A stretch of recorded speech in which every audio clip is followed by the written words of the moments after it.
Winston Rinaldi ramai dihujat netizen yang budiman setelah memparodikan Paus Fransiskus. Dalam videonya, dia memakai jubah panjang berwarna putih dengan tanda salib di dada. Dia duduk di kursi roda yang digerakkannya menggunakan kedua kaki. Kemudian, beberapa orang menghampirinya dan seolah-olah minta diberkati. Mereka kemudian bersalaman dengannya lalu pergi. YouTuber Winston yang telah melakukan parodi terkait Paus Fransiskus itu tidak beradab. Bareskrim, pihak cyber tangkap tanpa ada laporan dari pihak Paus karena negara wajib hadir terkait konten-konten yang telah menyebabkan kegaduhan. Gue sama si Winston ini maksudnya apa sih bikin parodi kayak gini? Dikira keren ya bro? Keren ya? Menurut lu keren ya? Kalau memang menurut lu keren, kenapa di take down? Salam damai sejahtera bagi kita semua, berjumpa kembali dengan saya di dalam kasih anugerahnya. Terima kasih bagi teman-teman yang senantiasa setia mendukung dan memberi support dalam perkembangan channel ini. Kiranya saudara dan saya sehat-sehat selalu, amin. Muncul seorang YouTuber yang melakukan penghinaan kepada Paus Fransiskus, saudara. YouTuber ini memparodikan Paus Fransiskus dengan tidak sewajarnya, sehingga YouTuber Winston Rinaldi menjadi pusat perhatian publik setelah tindakannya yang membuat parodi Paus Fransiskus di kursi roda menuai kecaman dari warganet. Terhadap Paus Fransiskus parodi tersebut dianggap tidak sensitif dan menyinggung banyak pihak, terutama umat Katolik yang merasa sosok Paus tidak seharusnya dijadikan bahan candaan. Dalam video yang telah dihapus, Winston tampak memerankan Paus Fransiskus dengan menggunakan kursi roda, sebuah simbol yang sering digunakan oleh Paus dalam berbagai kesempatan karena kondisi kesehatan. Namun, parodi tersebut memancing reaksi keras dari warganet yang menilai tindakan ini sebagai penghinaan terhadap tokoh agama yang sangat dihormati. Dr. Togar Situmorang pun mengecam aksi Winston. Tidak hanya mengecam Dr. Togar Situmorang mengutuk keras aksi Winston dan minta Bareskrim segera menangkap YouTuber tersebut. Nah, jadi ini sangat-sangat kita kutuk, sangat-sangat kita sayangkan daripada aksi YouTuber bernama Winston tadi. Karena kenapa? Dengan kedatangannya Paus Fransiskus, yaitu orang nomor 1 di Vatikan, bahkan orang nomor 1 di dunia dari agama Katolik, itu sangat-sangat betul menyakitkan hati. Saya sebagai pemeluk agama Kristen Nasrani, itu juga tidak terima atas perlakuan yang dibuat dalam parodi yang kita sudah tahu beredar di mana-mana. Dan yang lebih kita sangat sayangkan, dengan segampang itu dia menyatakan permintaan maaf dan YouTube-nya itu sudah ditarik atau di take down. Itu tidak boleh didiamkan. Dalam hal ini negara, terutama Menko Infocom, wajib melaporkan orang itu. Menko Infocom tuh melaporkan orang itu, bukan Pausnya yang melaporkan. Karena kalau Paus untuk melaporkan orang YouTuber ini tidak boleh, karena harus Paus sendiri, ya kan, yang membuat laporan resmi kepada pihak kepolisian. Tapi kalau Menko Infocom, negara itu hadir untuk suatu kegaduhan, untuk suatu tontonan atau berupa video yang bisa transmisi atau teraksesnya, itu Menteri Infocom boleh mewakili negara hadir karena undang-undang mengajarkan itu. Negara wajib hadir terkait misalnya ada berita-berita tentang teroris, berita-berita tentang judi online, berita-berita terkait ini, konten-konten yang memang menimbulkan sara, menimbulkan pelecehan agama dan seterusnya, itu boleh hadir di situ. Jadi saya jelas mengutuk daripada tingkah parodi yang dilakukan oleh YouTuber yang namanya Winston. Kalau dikaitkan ke pasal Undang-Undang ITE, itu dikenakan di pasal 45 ayat 1 Undang-Undang ITE tahun 2008, yang sekarang ini menjadi pasal 45 ayat 3 Undang-Undang ITE tahun 2016. Itu kan jelas parodi di situ, itu terkait penghinaan atau pencemaran nama baik, di mana itu ancaman pidananya hampir 6 tahun. Yang tadinya 4 tahun menjadi 6 tahun penjara. Bisa bayangin nggak pasal tersebut? Artinya hari ini pasal 45 ayat 3 Undang-Undang ITE tahun 2016 itu bisa menjerat daripada YouTuber Winson. Namun Undang-Undang ITE sesuai SKB 3 Menteri itu yang melapor adalah si korbannya. Si korban kan dalam hal ini Paus Fransiskus yang diparodikan, yang dilecehkan. Nah, tapi oleh sebab itu kan ada aturan yang lain terkait negara bisa melaporkan akibat konten-konten yang dianggap negara itu tidak normal ataunya bertentangan atau melanggar susila, keadaban ataupun etika dalam hal berkonten. Itu bisa. Jadi negara di polisi itu kan ada laporan model A, ada laporan model B. Ini bisa digunakan dengan laporan model A karena bukti sudah ada, yaitu penyebarannya YouTube.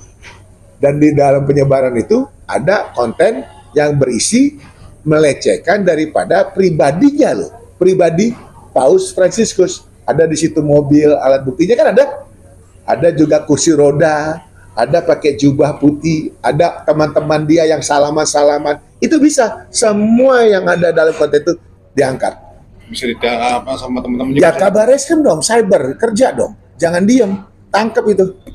Tapi bukan pelecehan agama berarti? Bukan, ini ke pribadi Paus, bukan pelecehan agama. Karena tidak ada di situ terkait agama, tapi terkait fisik daripada Paus Fransiskus ini.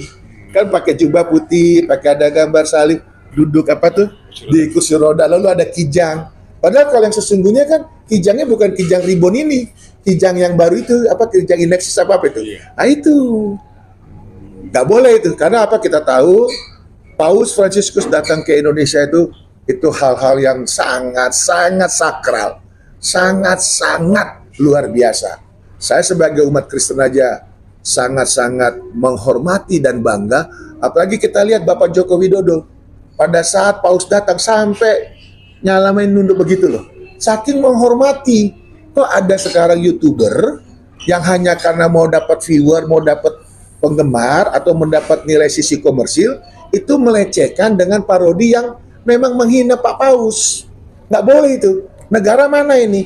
Negara harus segera tindak itu loh, dengan membuat laporan model A, nggak perlu nunggu laporan, gitu loh. Meskipun sudah dihapus, kan? Itu tidak menghilangkan pidananya, karena niatnya sudah terungkap, niatnya sudah dilakukan. Dan kita orang awam aja bisa menilai itu menghina Paus Fransiskus. Jadi nunggu apa lagi? Kalau kayak begini terus-terusan, hanya dengan kata maaf, konten dicabut, dihilangkan, ya terus dong orang bisa dihina tanpa adanya efek jerak. Untuk apa artinya undang-undang dibuat? Pikirkan itu. Harus, karena negara kita negara hukum, kita harus equal. Sebagai negara hukum, jerat itu. YouTuber itu harus ditangkap. Harus tangkap. Ada tenggat waktu itu seperti apa nih Kang, biar redam dari hujatan netizen itu? Tidak ada tenggat waktu lagi. Artinya polisi sudah tahu ada YouTuber membuat satu kegaduhan dengan melecehkan pribadi Paus Fransiskus yang kita hormati. Bahkan Pak Jokowi sebagai presiden pada saat kunjungan Pak Paus Fransiskus itu menyambutnya dengan sangat-sangat hormat, sangat-sangat beradab. Kenapa ada orang lain, bukan siapa-siapa, hanya YouTuber, hanya untuk mendapatkan viewer, hanya dapatkan nilai komersil, tapi melecehkan orang lain? Apalagi yang dilecehkan adalah Paus Fransiskus, terkait fisiknya dia, itu nggak dibenarkan lah. Kalau bisa segera tangkap, dan saya mengutuk itu. Saya advokat Dr. Togas Tumorang, saya minta dari pihak Barreskrim, dari pihak cyber, tangkap YouTuber Winson. Karena kenapa? Sudah buat gaduh. Saya advokat Dr. Togas Tumorang sangat mendukung daripada penegakan hukum terhadap YouTuber yang namanya Winson. Dan sekali lagi saya ingatkan, saya mengutuk keras YouTuber Winson yang telah melakukan parodi terkait Paus Fransiskus. Itu tidak beradab. Barreskrim, pihak cyber, tangkap.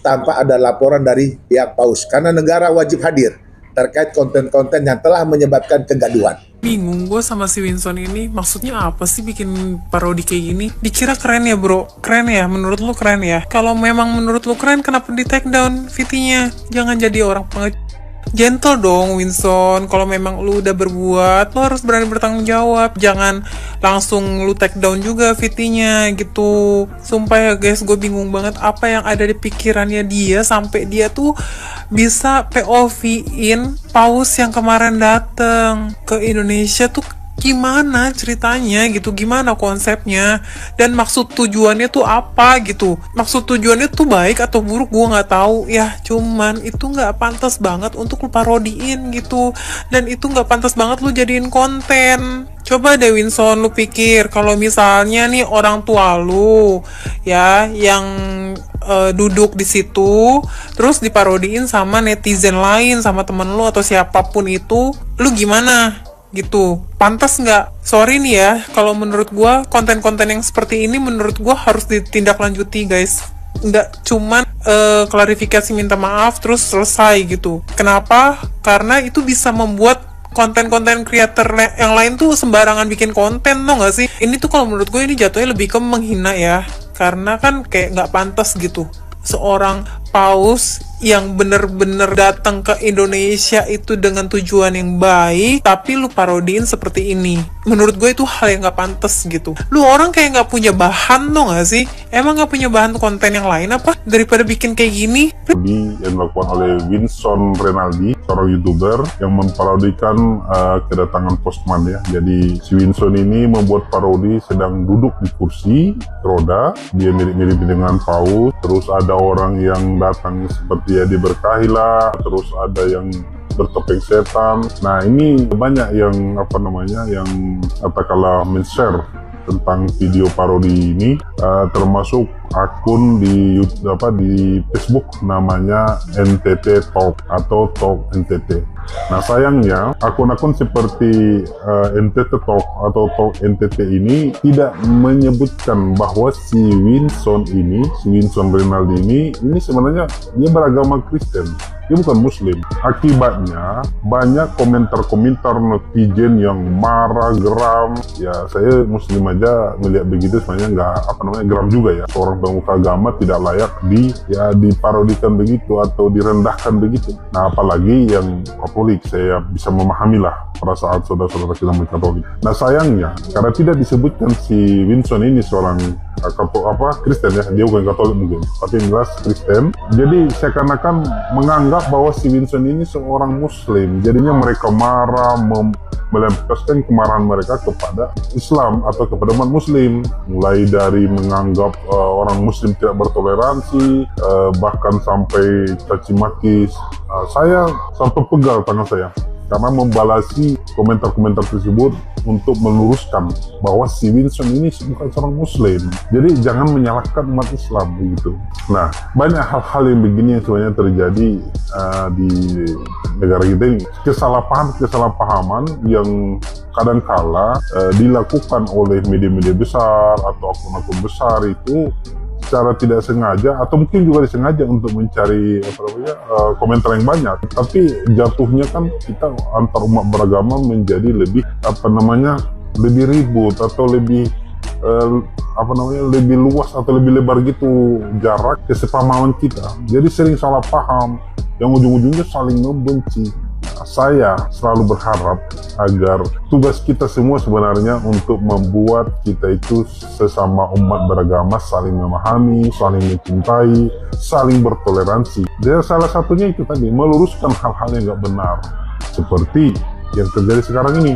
Jadi sekali lagi saya mohon kepada kita semua, mari kita menjaga, mari kita merawat toleransi kita dengan cara yang pertama, hindari membuat hal-hal yang bisa memprovokasi. Seperti ya itu tadi yang kalian men-share semua ulah si Winson ini, parodi si Winson ini, tapi tidak kalian sebutkan bahwa si Winson ini bukan Muslim, ya.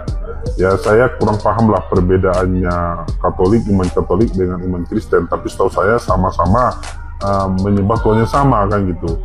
Jadi di dalam komentar-komentar tersebut mendoakan semoga si Winson itu dapat dibukakan hatinya untuk menerima iman kepada Yesus. Lah dia itu memang udah Kristen. Jadi dari situ saja kita memahami bahwa ada kesalahpahaman, dianggap si Winson ini adalah seorang Muslim. Bahkan ada komentar, gimana kalau ulama mereka kita gitu kan? Ya, si Winson bukan Muslim. Jadi sekali lagi saya mohon untuk akun-akun besar, untuk orang-orang terkenal, untuk seleb-seleb medsos, kalau Anda mau men-share sesuatu yang berpotensi jadi salah paham, Anda harus lebih jelas dan lebih lugas. Jadi untuk merawat, untuk menjaga toleransi antar kita semua umat beragama bukan hanya tugas 1-2 orang, tapi tugas kita bersama. Sekali lagi saya secara pribadi sepakat ya, kalau si Winson ini walaupun dia seorang Kristiani ya harus diproses hukum. Walaupun saya yakin tujuannya mungkin bukan untuk menjadikan paus, atau mungkin apalagi kalau untuk menjadikan paus, ya harus diproses hukum ya. Jadi saya sendiri memang mengakui di umat Muslim sendiri banyak juga yang berpikiran sempit, berpandangan sempit, berpikir sempit. Contohnya ketika saya men-share betapa senangnya saya ketika paus dan imam Istiqlal ya, mereka itu ketika dicium oleh imam Istiqlal dahinya paus balas dengan cium tangan, itu menurut saya sangat indah. Tapi banyak juga kawan-kawan yang Muslim yang mengatakan saya itu munafik lah apalah, karena menganggap mereka itu hal yang salah. Apa salahnya? Karena itu bukan ibadah. Kalau mencampur adukan ibadah itu baru salah menurut saya. Tapi itu kan sisi kemanusiaan, saling menghargai, saling menyayangi, saling mencintai, nggak ada yang salah. Saya yakin Tuhan yang manapun menginginkan sesama umat, sesama manusia ciptaannya, baik yang beriman maupun yang tidak beriman kepadanya untuk selalu damai. Nggak ada Tuhan yang menginginkan perang, nggak ada Tuhan yang menginginkan kebencian di antara ciptaannya. Jadi itu sama saja sebenarnya, mau di Muslim, mau di non-Muslim, ternyata banyak orang-orang yang berpikiran sempit, berpikiran tertutup, bahkan terlalu cepat mengambil keputusan, tidak mencari tahu. Karena ada juga di akun NTT Talk itu udah saya kasih tahu bahwa si Winson ini bukan Muslim. Anda jangan menyalahkan Muslim. Dia bilang bukan, dia Muslim, dia bukan Kristen lah. Saya kasih lagi datanya, nggak tahu orangnya terima apa tidak. Tapi artinya di hatinya sudah tertanam bahwa siapapun yang membenci paus misalnya itu pasti orang Muslim. Belum tentu juga. Banyak juga yang mungkin bukan Muslim, atau mungkin nggak beragama, atau komunis, kan kita nggak tahu. Dan kebetulan si Winson ini ternyata bukan Muslim, dia seorang Kristen. Ya, jadi sekali lagi saya mohon, mari kita rawat keberagaman, mari kita rawat toleransi dengan cara saling menghargai, saling menghormati. Setiap informasi yang masuk ke kita jangan langsung dipercayai. Nah teman-teman, ada saja yang terjadi terkait dengan kedatangan Paus Fransiskus di Indonesia.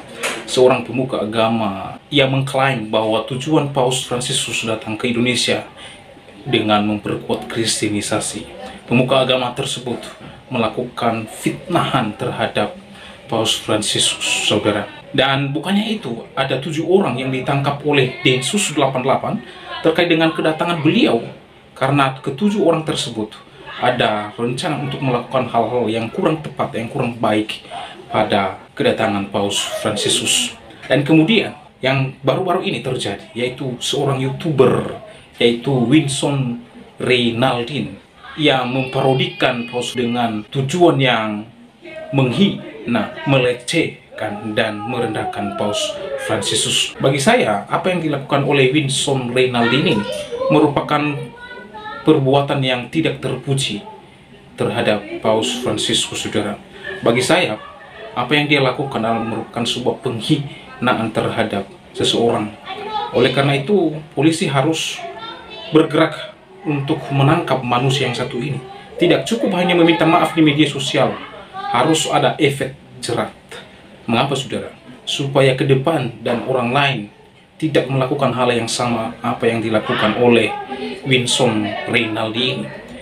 Kelakuan Winson Reynaldin ini merupakan satu bentuk pelecehan terhadap seseorang. Dia memparodikan Paus dengan perbuatan yang tidak sewajarnya, yang tidak terpuji, saudara. Nah, sekali lagi, saudara, bahwa jangan dikasih panggung terhadap manusia seperti ini.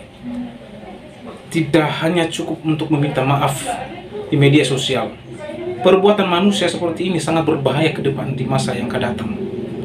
Ya, akan ada orang tertentu yang melakukan penghinaan terhadap tokoh agama lain jika dibiarkan hal ini. Jadi oleh sebab itu, sekali lagi saya suarakan bahwa tidak cukup hanya dia meminta maaf di media sosial. Polisi harus bergerak dan melakukan pemeriksaan terhadap manusia yang satu ini. Karena perbuatannya terhadap seseorang itu sungguh tidak terpuji. Ya, dia seenaknya buat konten, tetapi konten tidak bermanfaat, konten yang merugikan orang lain. Oleh karena itu, bagaimana tanggapan dan pendapat saudara di dalam hal ini? Yuk berkomentar di kolom komentar, supaya komentar saudara komentar yang membangun, komentar yang mengedukasi, dan komentar yang memberkati banyak orang. Sampai bertemu di video saya selanjutnya. Tuhan Yesus memberkati kita semua. Shalom.